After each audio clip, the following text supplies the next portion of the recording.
ನಮಸ್ಕಾರ ಎಲ್ಲರಿಗೂ ವೆಜ್ ಗುರು ಯೂಟ್ಯೂಬ್ ಚಾನಲ್ಗೆ ಸ್ವಾಗತ. ಇವತ್ತು ಸಣ್ಣ ಈರುಳ್ಳಿ ಮತ್ತು ಬದನೆಕಾಯಿ ತೊಗೊಂಡು ಪಲ್ಯ ಹೇಗೆ ಮಾಡೋದು ಅಂತ ನೋಡ್ಕೊಂಬರೋಣ.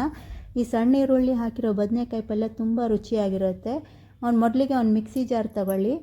ಅದರಲ್ಲಿ ಅರ್ಧ ಕಪ್ಪಷ್ಟು ಒಣ ಕೊಬ್ಬರಿ ತುರಿ ಹಾಕ್ಕೊಂಡು, ಅರ್ಧ ಇಂಚು ಹಸಿ ಶುಂಠಿ, 20 ಎಸಳು ಬೆಳ್ಳುಳ್ಳಿ, ಆಮೇಲೆ ರುಚಿಗೆ ತಕ್ಕಷ್ಟು ಉಪ್ಪು, ಖಾರದ ಪುಡಿ, 1 ಸ್ಪೂನು ಸಾಂಬಾರು ಪೌಡರ್ ಮನೇಲಿ ಯಾವುದಿದೆ ಅದನ್ನು ಹಾಕ್ಕೊಂಡು, ಕೊತ್ತಂಬರಿ, ಕರಿಬೇವು, ಅರಿಶಿನ ಪುಡಿ ಹಾಕಿ ನೀರು ಹಾಕ್ಕೊಳ್ದೇ ಗ್ರೈಂಡ್ ಮಾಡಿ ಇಟ್ಕೊಂಡಿರಿ.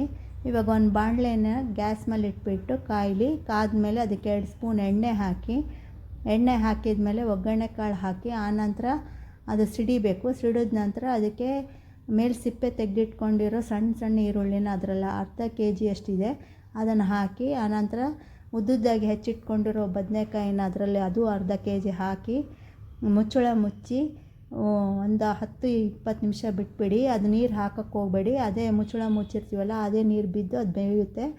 ಇವಾಗ ಅದು ಬೆಂದಿದೆ, ಅದಕ್ಕೆ ಇವಾಗ ರುಬ್ಬಿಟ್ಕೊಂಡಿರೋ ಮಸಾಲೆ ಪೌಡರನ್ನು ಹಾಕಿ ಮಿಕ್ಸ್ ಮಾಡಿ ಮತ್ತೆ ಮುಚ್ಚಳ ಮುಚ್ಚಿ 1-2 ಸೆಕೆಂಡ್ ಬಿಟ್ಟು, ಆಮೇಲೆ ಸ್ವಲ್ಪ ಮಿಕ್ಸಿ ಜಾರಿಗೆ 1-2 ಹನಿ ನೀರು ಹಾಕ್ಕೊಂಡು ಅದಕ್ಕೆ ಹಾಕಿ